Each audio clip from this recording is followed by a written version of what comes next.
আমাদের বোনকে দেখাই, বখতিয়ারের বাচ্চারা আসার পর থেকে এই ঘরে বখতিয়ারের বাচ্চাদেরকে রেখেছি আমি। বোনকে দেখতে দিচ্ছি না, সারা দিন ও এই ক্যাটরিতে বসে বসে এই দরজার দিকে তাকিয়ে আছে এবং খুব অভিমান করছে যে কেন আমি বাচ্চাদের দেখতে দিচ্ছি না। আসলে এর আগে যতবার আমি বাচ্চা কাচ্চা এনেছি, কুকুর বাচ্চা, বেড়াল বাচ্চা, যাদেরকেই আমি রেস্কিউ করে এনেছি, এনেই প্রথমেই একটু পরিষ্কার করে ওদের সাথে মিশতে দিয়েছি। এবারে সেটা হচ্ছে না। এ কি এরকম মুখ করেছিস কেন? চলে এলি কেন ওখান থেকে?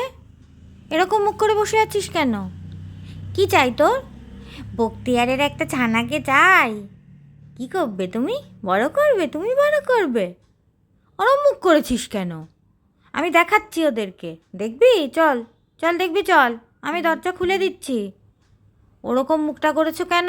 গাল ফুলিয়ে দেখো। হ্যাঁ, দূর থেকে, একদম আসবে না কিন্তু, ওখান থেকেই দেখো। দেখো ওরা খাচ্ছে, দেখেছো? ছোট্ট ছোট্ট ছানা তো, দেখেছো বোনো?